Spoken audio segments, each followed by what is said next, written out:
pour aller à la prison de Sodemoun. Il est, je pense qu'il doit être 9h30, un truc comme ça. Et là, on a une demi-heure de bus avant de s'y rendre. Ensuite, on ira au Seoul Battleship Park, qui est un bateau militaire, je crois qu'on visite. Et ensuite, on ira à Flower by Naked, qui est une expo avec des lumières dans laquelle on peut se balader. C'est très cool.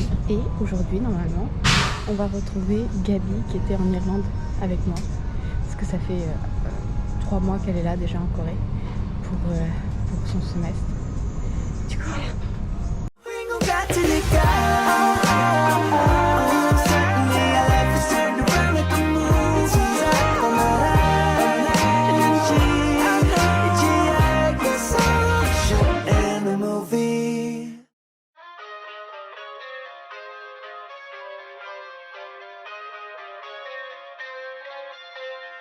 Alors, on est bien rentré dedans. On a eu un peu peur parce qu'il avait du mal à sortir nos billets, mais c'est bon. L'entrée était à 3000. Du coup, voilà. Mais on n'a pas. Du coup, avec le pass, on a pu faire tranquille. Et là, du coup, je sais pas trop où on va. Ils ont des guides en anglais, c'était cool. C'est très impressionnant parce qu'en fait, on a lu que la prison avait fermé en 87, je crois. Et elle a réouvert en tant que musée en 98. Du coup, c'est quand même plutôt récent au final. Et qu'est-ce que j'allais dire? Alors, le seul truc, c'est que tout n'est pas traduit en anglais. Du coup, c'est un peu compliqué de comprendre parfois. Mais la majorité des choses est traduite. Du coup, c'est plutôt cool.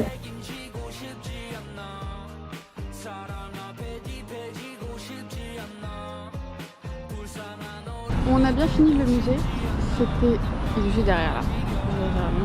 C'était super intéressant, c'est un peu éprouvant en fait parce que c'est dur. C'est hyper dur.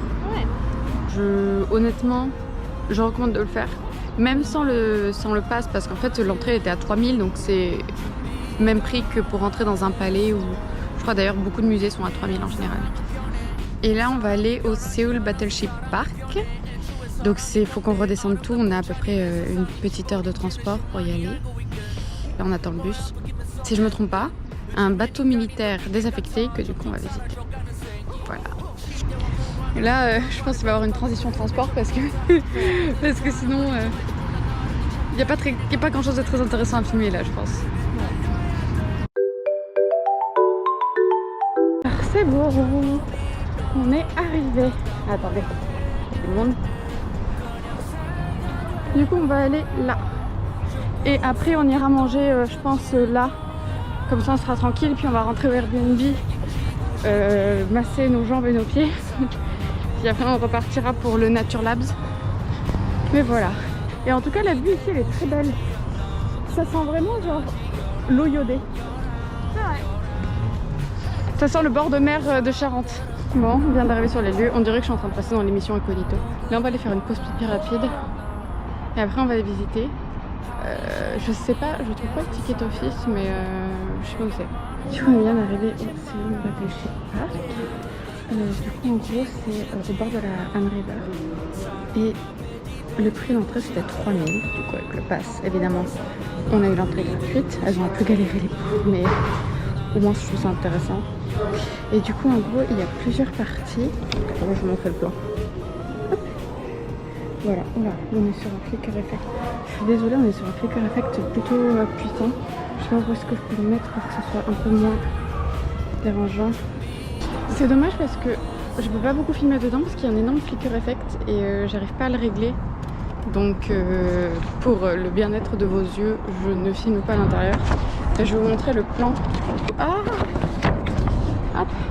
Voilà, donc ça c'est le plan du site. Donc nous, on est en fait très exactement ici actuellement. Donc on va visiter le bateau qui est là.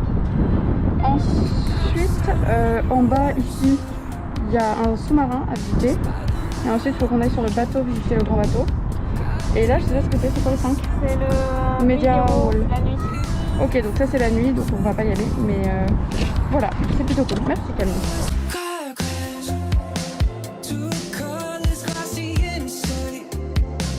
Red light wasn't the problem. The stop sign Voilà, on est dans une zone où ils nous montrent des anciens bateaux.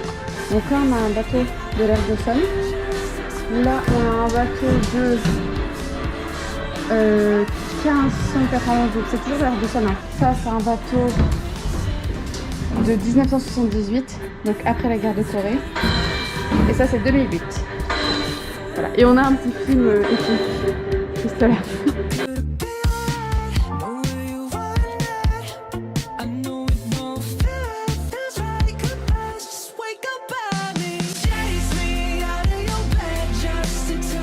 Je viens de terminer de visiter le bateau, c'était hyper cool.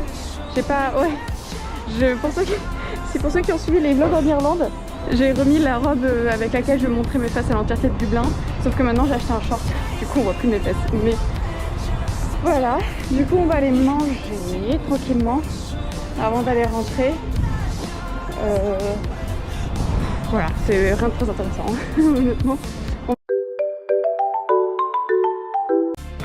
Voilà, du coup on est arrivé devant l'expo et en fait on attend Gabi parce qu'elle n'était pas extrêmement loin, du coup elle va nous rejoindre et on va pouvoir faire ça ensemble, ça va être trop bien. En vrai c'est vraiment l'un des trucs pour lesquels j'avais le plus hâte parce que j'adore les expos comme ça qui sont interactives avec des écrans et tout. Regardez qui c'est qui est là. It's me again.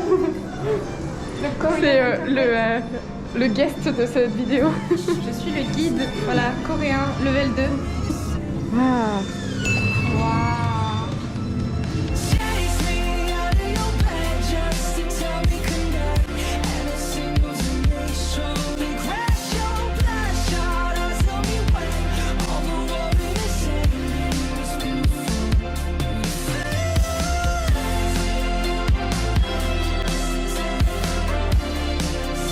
C'est vraiment trop joli. Je sais pas si c'était la fin ou pas. Oh, c'est pas la fin! C'est vraiment très fun. Petite update, il est 21h46. Du coup, on a essayé, enfin Camille a essayé d'aller au Redbus parce que pour finir la journée du Discover Seoul, sauf que, à savoir, le Redbus, si vous prenez celui de 19h30, le kiosque ferme à 19h et le kiosque c'est le Tourist Information, c'est pas un kiosque spécifique pour le Redbus, mais voilà, en tout cas, ça coûtait le Redbus normalement. On va faire comme si on l'avait pris pour faire les calculs parce que c'était compté dans notre budget. Donc ça coûtait 16 000 won. Donc honnêtement, le bilan, alors si on avait tout fait, donc en comptant le Redbus, si on avait tout fait sans le Discover Seoul Pass, on en aurait eu pour normalement 221 900 won. Et on a payé 70 000 won pour le pass pour les 3 jours. Si on avait tout fait, tout, voilà, ça nous a fait une économie de 151 000 won. Voilà, sachant qu'on n'a pas fait les 63 squares, on n'a pas pu faire le Redbus, mais c'était faisable hein, dans le temps imparti. Ce qui était aussi intéressant de voir, c'est voir ce qui était possible de faire dans le temps imparti. À savoir aussi, on a fait uniquement les trucs qui étaient gratuits avec le Discover Seoul Pass. Il y a aussi plein de trucs qui sont avec des discounts. Et il y a plein d'autres attractions en fait qui sont dispo, c'est juste que nous on a choisi de faire celle-ci parce que c'était celle qui nous intéressait le plus. Mais il y a vraiment énormément de choses à faire. Je trouve que franchement c'est vraiment rentable. Ce qui est très drôle, hein, c'est que vous pouvez prendre le Discover Seoul Pass pour 24 heures et aller juste à Lotte World et vous l'avez rentabilisé le truc. Déjà. Parce que 24 heures, je crois que c'est 33 000 won, quelque chose comme ça. Donc ça fait la moitié du prix du parc. Donc vraiment ça vaut le coup. Voilà, en tout cas ces 3 jours ont été extrêmement épuisants mais très satisfaisants parce qu'on a pu faire beaucoup de choses, ça nous a fait faire énormément d'économies sur notre budget visite. Là on est épuisé, va falloir qu'on dorme bien mais en fait il est pas très tard et honnêtement aujourd'hui c'était assez reposant. C'est bien que le 3e jour il y avait un peu moins de trucs, c'était assez reposant aujourd'hui. Normalement la suite de la série qui s'appelle Discover Seoul, ça va être plutôt par quartier ou par expérience qu'on va faire. Ce sera les 3 seuls jours qui vont se suivre. Du coup, c'est normal si le reste ne suit pas tout à fait. Et voilà. Et c'est parti pour la suite des aventures. Bye bye!